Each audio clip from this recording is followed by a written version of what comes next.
Hello, how you guys doing? About a Blood is out Tuesday, and we're gonna talk about it a little bit. So Matt, roll with it. Let's hear a little bit about the game real quick, just for anybody that doesn't know. Cool. So basically, you're a captain of an airship in a fantasy reality show. Um, you're basically you're trying to survive the season without getting voted off. To do that, you're gonna have to get good at flying and shooting, managing your crew, managing your resources, taking out your firearm, taking out borders, but also starting to learn about the other captains, like personalities or allegiances, and working to ensure that you pull people down in the standings at the right times without making the wrong enemies. To make it to the end of the season and become champion. So how long does a typical season last? That's what I was thinking about earlier.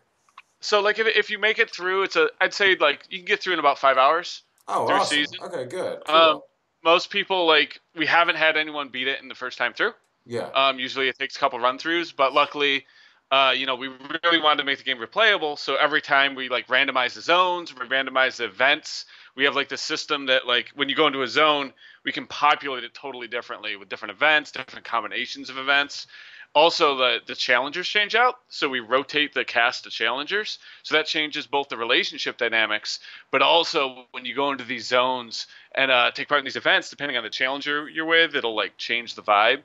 Depending on if they like you or not, it'll change the vibe and just your play style. Do you have a Like you can bunch of go. different dialogue for each challenger? Yep, there's Okay, awesome. there's like yeah, they all have their own little vibe and their own little things they say and their own little quirks, and they behave differently. Like the relationship system, we built these quirks into each challenger. So like some will be more aggressive and respect that more, like aggressive actions. Get a little less angry if you like attack their friend randomly, which you can do, right? You can go to an event and just be like, what, I'm just gonna attack everybody, and that can sort of be your play style. But there's gonna be consequence to that. So you really kind of over time have to learn each character's kind of role in the world to get better at the game. So like, Yeah, it's part of it. That's okay, that's awesome. Yeah, like if you don't have to concentrate on the relationship system Yeah, if that's you're not into it, but then you're gonna have to be a lot better at shooting. yeah. So it depends how you want to play. Oh, nice. Okay, hell yeah. No, I didn't even think about that whole dynamic. So all the characters are the same. You know what I mean? Like no matter what, like that guy's gonna react the way he reacts to you. You know what I mean? Or does it change with how you go towards them? Like is a nice character gonna be mean later on? Something like that. I Yeah, like that kind of stuff. yeah, totally. Like a nice character could totally be mean later on. And it's not just how you treat them; their friends will react. So let's say there's a character in the game named Dalinar, and I attack him. Well, his enemy, Killer Karnat, could be really happy about that, and his ally Jubet might be really upset with you that you did that. So the dynamics are like you have to sort of figure out who's in what clique, and also like the sort of like there's some overlap between the cliques and some cross relationships between them. So it's really there's a lot of gameplay there and a lot of things to figure out. If you're into that kind of thing. No, that's cool. No, I am. I'm really into it. Yeah, I've yeah, never heard this concept in like a game before, really. So I think it's cool, and I yeah. especially like I like the ship aspect. You know what I mean? Like you could have done anything, but I like that you have a whole crew and you got like a ship, and I love the little like plug and play pieces. That was my favorite thing I remember playing around with. And Awesome, man. Yeah, I mean, like we were super inspired by things like FTL. Like that resource management, the crew management, and mhm. we just wanted to bring that to life. And like having this like open pirate ship, we thought was a great way to do that. Where you get to like make the crew run around the deck, and like you have all your like energy banks right up front and center. Just Yeah, fun it's way stuff. better than just like a bunch of numbers going on a screen. It's like like a Yeah, little play in front of you, which is cool. And I don't like resource games all that much, but I had fun with it, and it makes it a way that's not as bold. Like resource management takes like skill and like thought, and they're like kind of meticulous. You know what I mean? But with this, I'm having way more fun and don't even know I'm like doing it, which is cool. cool. Thanks, man. Yeah, No, it yeah, of makes me course, happy. man. No, that's cool. All right, so what got you into gaming? What got you into making games? God, I've always wanted to do it. My father was in vending, so I got really lucky, and I get to like, he would go around in his job and sort of like clean arcade games and fix them up when they were broke. So I got to sort of follow him around and play the arcade games while he was fixing them. So when I was super young, I was into it, right? And I just wanted to make games my whole life. I started making games when I was like 15 years old. and then just kept doing it. And my whole since then, I've always wanted to start a company and do my own thing, and it just took me like a long time to, build up the knowledge and expertise, and just, have enough money in my bank account where I could afford to live for a year and a half without getting paid. So, Is that how long you guys have been working on this one for? well, I worked on it like part time after work for a long, long time. But as far as full time, yeah, like we got, I left my job and like Tara Ruping is somebody that's the art director on the project. So we worked together in the past, like at Turbine, and made this little indie game called Shoes Dynasty, and like years ago for Xbox Live indie games. And that sort of it did well critically and got us some jobs in the industry. She ended up being the art director of her Telltale games on things like Tales of the Borderlands, things like that. And we just always wanted to get back and do the indie thing again. But it's just finding the right time and finding like being fiscally able to do it. And we got to the point where we could. So yeah, we just left and started this thing. So it's been fun. It's been the dream the whole time. It just took a while to get here. Oh yeah, no, it's cool. And that leads me right into my next question. Why'd you choose VR? You know what I mean? If you're like jumping out of your job and you're like jumping into indie, why VR? I mean, I'm glad. Don't get me wrong. Yeah. I just love it, man. Like I've been playing games for so long, and like VR just brings this whole new element. It's like a whole new thing. You like when I play VR, I'm like, oh, this is what games are meant to be. Like you're totally in the world. You're immersed in it, and you're using your body, and you're just like, it has such potential for growth, right? There's no end to it. And as somebody who's made a lot of games, it's like you start being like, oh, I don't really want to make another one of those. Yeah, that's what I was thinking. Like in the development of VR, is it more fun to like put a headset on and you're like, let me test this out in the world? You know what I mean? Oh yeah, it's amazing. I mean, there's certain problems you run into, like. Normally, you don't have to worry about optimization, right? Like, because if you're like early on, like if your frame rate's low when you're developing, you just don't worry about it until the end, and then you like make everything run fast. But with VR, you can't do that because you get sick. Yeah. Oh yeah. So right away. you gotta like there's a whole different development thing, and like but also it's just like. Yeah, it's just new, right? Like you're solving problems you never had to solve before. Like what happens if someone like puts their face near something and then opens the menu? Where do you put it? Yeah. Just like weird development problems that like people haven't solved before, and that's super exciting to me. They're like putting their heads through stuff. I like a lot of ways that developers try to like deal with that in VR, which is nice. Yeah, it's like you remember like the wall hacks back in like Counter-Strike days. Now you're just like you just or in Skyrim, everybody's like if they can't set something unlocked, they're like I just reach through and grab it. Yeah. But yeah, no, so cool, man. I'm glad that you're making VR games. It's awesome. And you said that you started with the DK2, you were telling me, right? And what about working on PlayStation VR games? Is it a big difference? Is it a jump? Do you like it? I love it. Like the big thing about the play, like as far as the headset goes, it's I feel like it's the most comfortable. Oh, it's just you can have it on your face for like 8 hours, which when you're testing a game especially is really good. Nice that it's that comfortable. But it's really nice to work on. Like pushing to the platform's easy. It's nice to know exactly what people have. Which is also good. So we can just make sure we're pushing right to the edge of what the platform can do and. Everyone gets the same experience, you don't have to worry about like, oh, well, this person's gonna be playing on low settings or whatever, which is super nice. Yeah, I always thought about that. Now, one big question everybody always has is, so Sony said that they want to make sure that none of their games are just pro-only games. Is there a big difference, like, in the pro's power? Like, are you losing anything by having to optimize for the original? No, I think that it's the same game. Yeah. So really, honestly, we built it, and then we sort of like optimized to get it to run on base. The only difference, we're pro enhanced, but the big enhancement is resolution. So we upscale the resolution to make to get a crisper image. So the base, it's still upscaled. So if you think about number of pixels on your screen. We render the base, I believe, like at 1.2. So imagine it's like we render just a little bit bigger than the actual screen, and then downscale it to make it extra crisp. Oh, with the Pro, we can do with the Pro we can do even more. So then you downscale it. Oh, okay, cool. Right. So it's like think of it as like anti-aliasing. Okay, nice. Yep. Oh yeah. All right. So then that brings me back to the game. and this big social feature. So what was that in mind from the start? And can you explain it a little bit? Because that's Yeah, really for sure. exciting. So, like for me, like there's a couple things that really made me want to do the social feature. One was just like, you tell people about VR and how great it is, but unless they've experienced it, it's hard to get them to understand. And one thing is just like, when people are streaming it and when people are championing this new hardware, giving people a way to like engage with them and connect with them was just super compelling to me, and that it could help move the media forward. It could help people get excited about it. And if I'm sitting on the couch and with the one friend I have that has a VR headset, we could take turns with the headset and still sort of engage with each other. It just gave people a lot of ways to sort of get involved.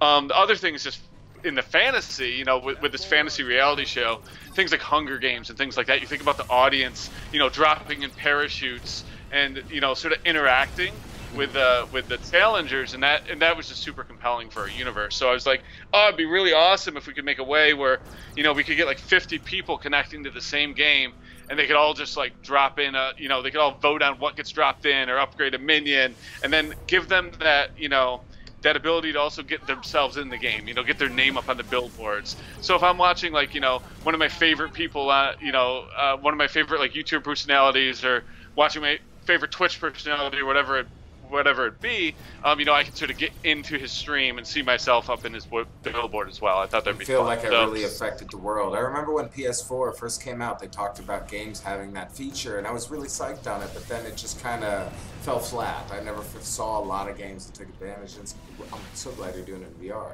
That's too cool. So are people going to get rewarded points? Is there like a system within the app? I haven't had a chance to check it out yet. Yes. So basically, it's you do get something called influence. So if you're watching and paying attention to the stream, we create wagers at the end of each match, and they're just sort of like trivia about what happened during the match. If you get it right, you get influence, and influence gives you a higher chance to be picked to put up on the billboard. So think of it as a raffle system. The more points you have, the more tickets you have in the raffle, and the more apt you are to get put into the game. And how many people actually get their names up on the billboard? Like 10 or 5? It's actually 1 per match. Oh, really? So, awesome. Yeah, so every match, boom, somebody goes up, they become the sponsor for that match, and then, the next match we pick somebody else. So let's say that they're watching at the beginning of the match and they drop out, they're not going to make it up on that billboard, so it's going to really make people want to watch the whole match if they really want to get on, right? Exactly. Yeah, like what we do is like by the time you get to the end of the match, the next one starts, and that's when we display the billboard. So it's like it basically entices you to stay involved. Just to see, yeah, which is cool. No, that's smart, man. That's awesome. Very cool. All right. Cool. Thanks, man. Yeah, I'm super excited about it. And let's say, what about ship customization? I was thinking about that. So you're gonna be able to customize the look of your ship?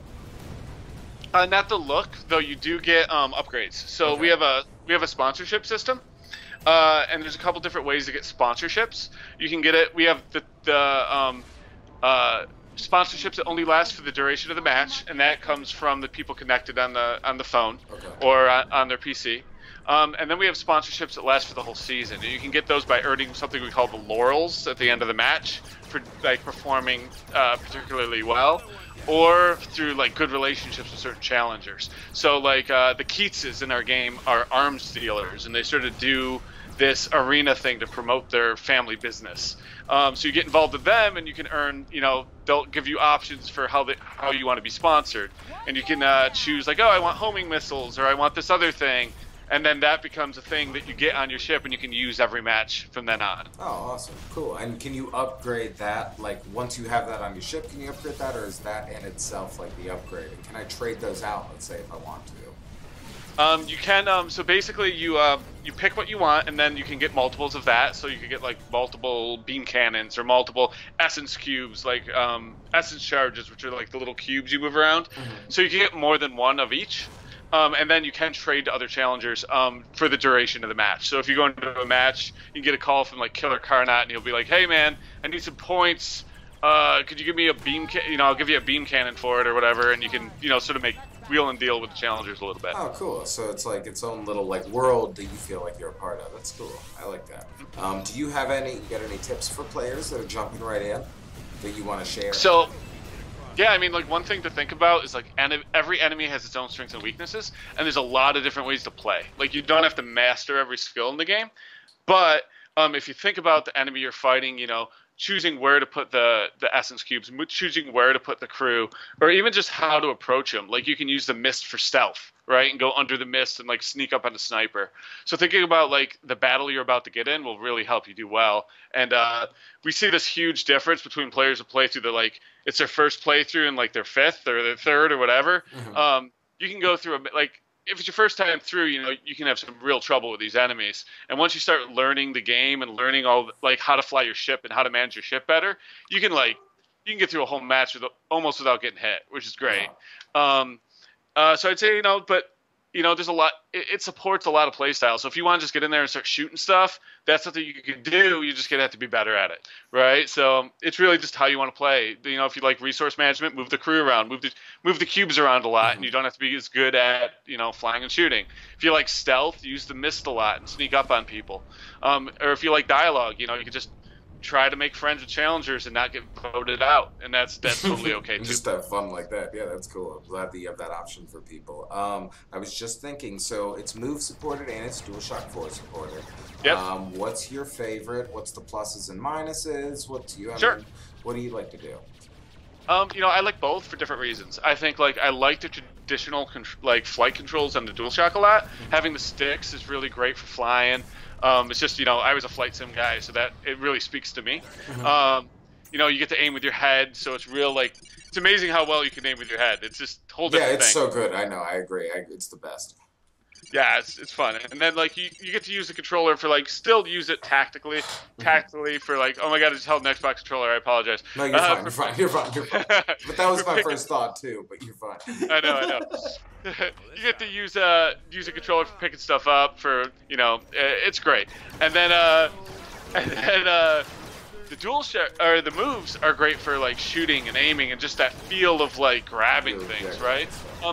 You still can fly. It takes a little bit longer to get used to, but once you do, it's fine. And then the aiming is just great with them. Just being able to go like this and point where you want to shoot. Pick up that firearm, use it like a gun. Or just point at your crew and be like, "Hey, go over there, dude." It's cool. You feel like you're really way more in there. What about flight stick? Have you thought about any support for that? Would it work? Would it, you know what I mean? People like this. Yeah, I would love to add them in. After launch, once we hear what people want, we can start thinking about that. This isn't the type of game we want to abandon. We're already working on just improvements that we have planned for post-launch that we just want to do. And, adding some more elder play options for people that just get into it, want to replay it even more. And, things like flight sticks or, we're talking to, I can't say who, but we're talking to this group that's making a custom, controller. We're talking, there's a lot of options there. So we'll see what people want, what they're into. Yeah, awesome. That's good. Yeah. I was thinking it'd be really cool if you had, a ship, wheel. Oh yeah, that's so cool. Great. We can always hook up the steering wheel. It's sort of the same, It's sort of the same. You're right. That'd be nuts. But no, cool, dude. Well, I'm glad. I think we learned some awesome stuff about the game. And is there anything else you want to share? You know what I mean? Is there any? What were some hurdles that you ran into? What were some issues? Man, it's just with the small team you have to wear a lot of hats. It was just I'd say that it's just getting that team getting over the growth from a 2-person team to a 6-person team. It sounds like, that's just a little bit of growth, but it changed a lot, right? You have to start thinking about different methodologies, and just your communication style has to change. So there's a little bit of growth there, but it went well, and I think performance was hard. In general, it always is in VR. But we ended up getting to a really good place with that, and then it's just been a fun experience, man. We're super excited to have people play it. Have you enjoyed taking on that role of leading the team and being making sure everything happens, and also hitting release dates? So a big thing people talk about is release dates. So was that hard for you? Did you pick your date? Was it? How did that happen? You know what I mean? So I know August 28th. There's a lot of stuff coming out, that's right? What people are saying. So we knew we wanted to release in August. That was our original plan from 2 years ago. It was hey, we're gonna release in August. We just didn't want to release till we were ready, so it ended up being the end of August. Yeah, that's fine. But going into like for me, it's like there all these VR titles coming out on the same day I see as a good thing, and just that like. People, I want VR to do well, and like, there's no reason, like, if you're out playing our game and you want to pick up Torn, you should, pick up Firewall. Like, these are all great games, and just seeing people, like, get into the store and playing was great. We did want to avoid, like, once you get into, like, Christmas, like, season, there's some big AAA stuff that comes up. Yeah, just non-VR stuff. I know what you mean. Yeah, as a little guy, you sort of get, like, you get buried a little bit. So trying to avoid the sort of, like, multi-million-dollar marketing campaigns, if you know what I mean. Yeah, and I've also heard just from other developers that VR for them, they've noticed is more of like a relay race than like a sprint. Like they're like it'll go in waves because you get so many new people that get new headsets all the time, and they like learn about games that have been out for a while. That even if there's not a big push at first, like a good game just keeps going, which is nice in VR. You know what I mean? Which is cool, especially like something like this that I think people can get into the depth and the lore of it. Especially like if they get into the characters, I think they'll like it a lot, which is nice.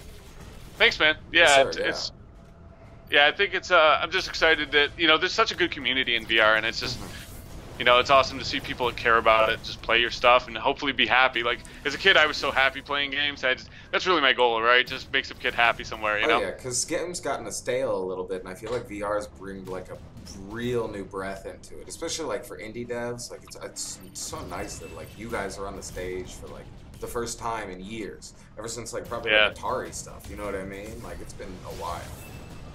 Yeah, it's cool. Like it gives a lot of opportunity for us, and just as at a creative level, I can't find another game that's like our game. Like it's I can't. Different, I was telling you, I can't think of a single thing that's anything like it, which is good.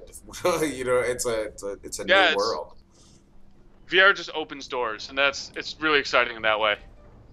All right, so let's end on something fun. What's your favorite food? What's your favorite place to eat? You were telling me tacos earlier. Is tacos your favorite food? It isn't. I'm like, tacos are great. Dollar tacos across the street. You'll see them in the game. Like we tried to incorporate a lot of things from just like our actual lives in the game. So every once in a while, you're gonna see some tacos show up on the desk at the captain's quarters desk in the game. That's because we get dollar tacos across the street. Almost my favorite food.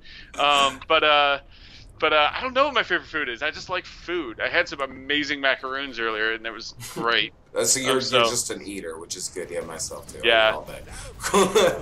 Yeah, there's a lot of good food. Well, good. Awesome, Matt. Well, thank you for having me on. You're actually my first ever interview on a channel, so awesome. This is great and cool game. And is there anything you want to say before we leave?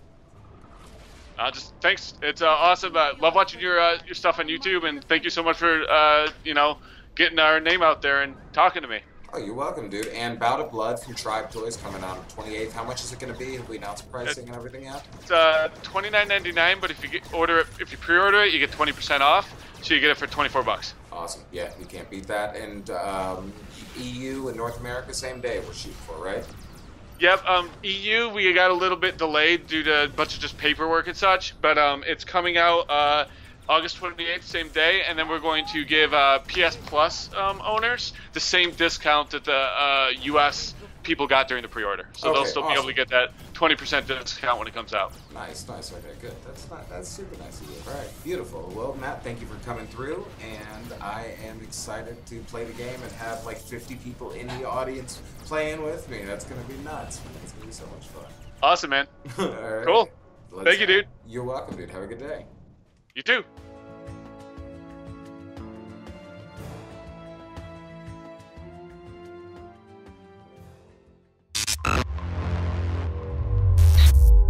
PlayStation